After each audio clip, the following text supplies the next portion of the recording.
Thanks for checking out this movie review video. This is for the 2025 release Death of a Unicorn. It's an A24 horror release, so I was pretty excited to check it out. I had seen the trailer some months ago and was like, oh, it kind of looks like an interesting concept. It's A24, and they've really done really well with their horror titles typically. But I do have to say, I'm just going to, out of the gate, I'm not a big fan of this film at all. I think for me personally that this is the worst release that they've had in the horror realm, and I actually keep a list on my phone ranking all of the A24 horror films I've seen. This is dead last, even behind Y2K, which was pretty terrible. So it's kind of interesting to note though that within the past 6 months they have released the two worst A24 horror films. And I don't know if that's just a coincidence or if that's a harbinger of things to come with A24 and their horror releases. I really hope it's an anomaly. But anyway, no spoilers, I'm going to talk about Death of a Unicorn. This film was written and directed by Alex Scharfman. This is the individual's first feature film. Don't know why. Don't know why A24 decided to take this type of risk on someone who's not done a feature film before. The person has produced stuff before, but when it comes to directing and writing, have not.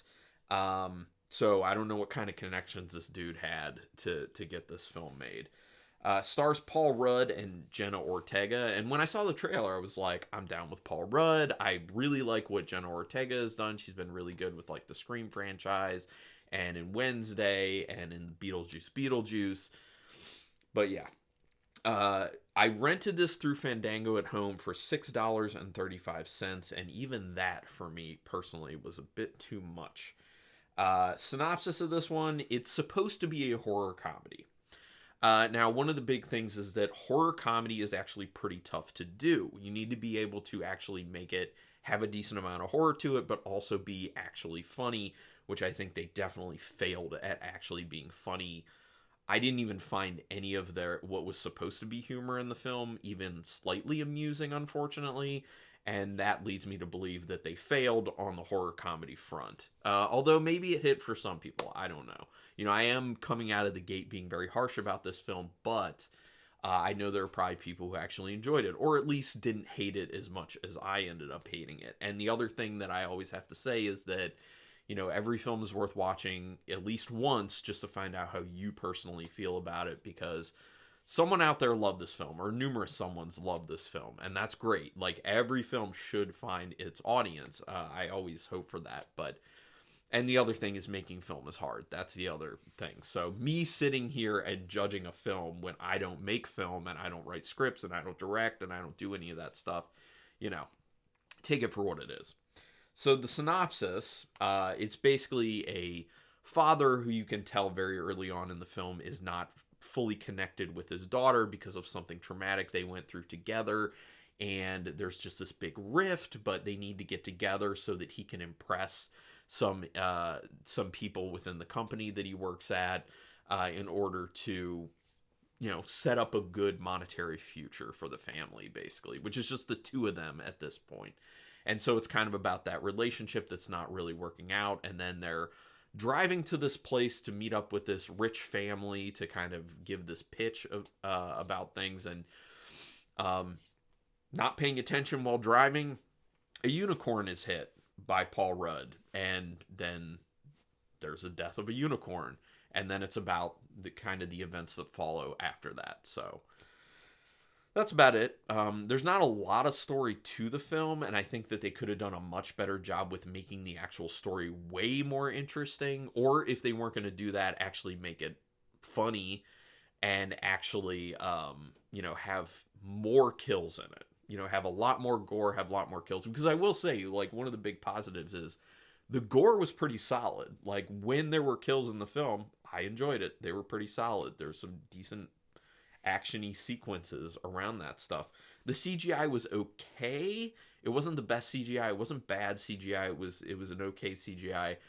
The design of the unicorn, I did like. I thought that was cool. The horn in particular looked pretty cool and gnarly.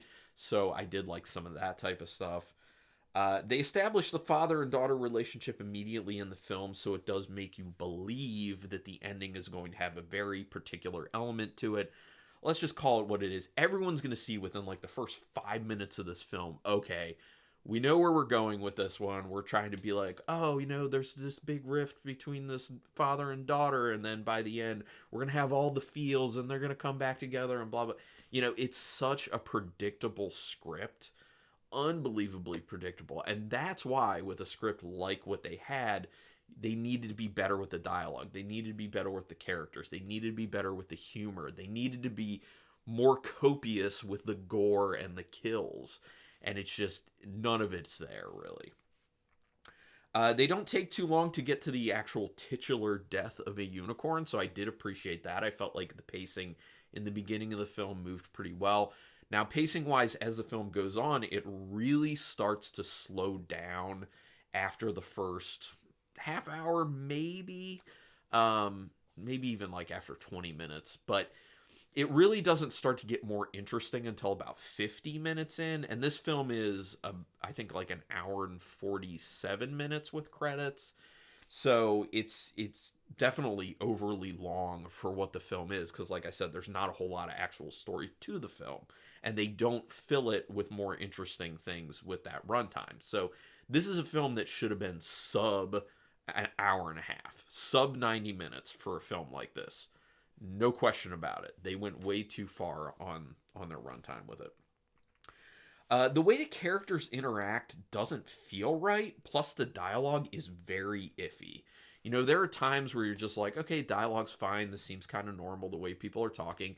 And then there are these times where you're like, it doesn't make sense that this person would say this to this person, that this character would be acting this way. The dialogue sometimes just comes off as very vapid and just baseless and just meaningless, and it's like pages were trying to just be filled at that point, and that gives you a very bad feeling about where things are going with the film. The humor kind of seems like it's begging people to find it funny out of desperation. They do have these moments where they're kind of try to throw a lot of stuff at you, where they're like, this should be funny, this should be funny, this should be funny. Like they're trying to like throw a bunch of things at the wall and be like, hopefully the audience finds one of these things funny. It's like a scattershot approach to trying to do the humor. And like I said, like for me personally, I didn't find anything funny in this film. Nothing. Not even slightly amusing, which is the lowest form of funny in my opinion. Just, I don't know.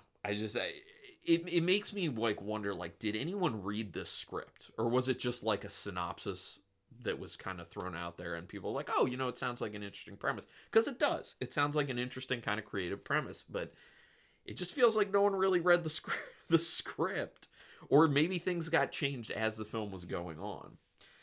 There is an explanation of the backstory of the unicorn, and it's pretty heavy-handed. It's pretty simplistic.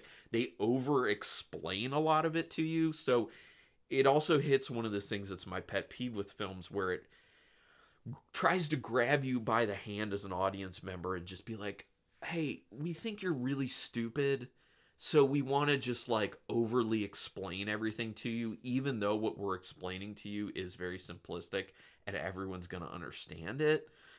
So I just hate that type of stuff, and it comes back to one of these things that I think Stephen King, this is one of the things that kind of Stephen King has talked about or written about, is just kind of show, don't tell. Instead of having people just like have this type of dialogue that specifically tells you what's going on or what's going to happen, just show it in what's happening in the film and let people kind of come to the realization themselves. And a lot of times, especially with a film like this, people don't need to take much to come to realizations, The performances are over the top and very off-putting. Even if the character is not off-putting, the performance behind the character becomes off-putting, because what I believe, I don't think this was the fault of the actual actors involved with the film, because you have actors who know what they're doing. They're very well established. They have done a great job in other roles. I think it's what the writer-director was asking for. I think they were came in being like, this is a horror comedy. We got to dial up these performances. We need them to be like a little bit over the top, and they're too over the top in my opinion. The whole film, it just makes the whole film makes the whole film very annoying, at least for me in particular. There is some decent gore, like I said, but not nearly enough. It all feels so predictable and done before in different ways, and the runtime then becomes very, very egregious for a film like this. Already kind of talked about that. They do try to put some sort of feels into the end of this film, but it doesn't work at all. Plus, it was predictable from the first 5 minutes of the film. So it's one of those things where you know what's coming at the end. So you're already kind of immune to it. And then they're doing it after having the whole film has a totally different feel to it, that you can't just try and like make this shift all of a sudden and have people actually like buy into it and really care about it. It just does not work. It does not work. Now, I will say in the end, this movie is all about how rich people are terrible, which is totally true. You know, rich people are ruining the world. They will always ruin the world. They are always the most out of touch human beings who are always going to do the worst things within society. So that's great. That's a great theme with this film because it's very prescient right now. And they just didn't do it in a great way. You know, there's so many better ways to do this, and it just didn't happen. So out of 5 stars, half stars in play, I'm giving it a 1.5-star rating. I know there are other people out there who will be like, oh, it wasn't that bad, or oh, I actually liked it. And I would love to hear from those people. Like, what did you see in it? And because, you know, this is just my opinion after watching it one time, and I'm totally open to considering other things about the film. I always am. I love the kind of back and forth of what did you see in it? I'll tell you what I saw in it. Because there have definitely been times where I've watched a movie and then I talked to someone who felt differently about it, and that has changed my opinion a little bit about a film. So go ahead and put it down in the comments. We can talk spoilers in the comments. That's totally fine. But at this point, I would love to ask if people would do the free things to really help me out here. Thumbs up on the video, subscribe to the channel if you haven't, and hit the notification bell button so you know when I'm putting up new videos. And if you want to get a little bit more involved because you appreciate what I'm doing here, you can sign up for a membership with the channel. There are 3 different tiers for a very nominal monthly fee, and you do get perks with the channel for those different tiers. Obviously, it grows as you go up, but you can check that out, link in the description. Regardless, thank you very much for your time watching this. I appreciate that. And until next time, keep it brutal.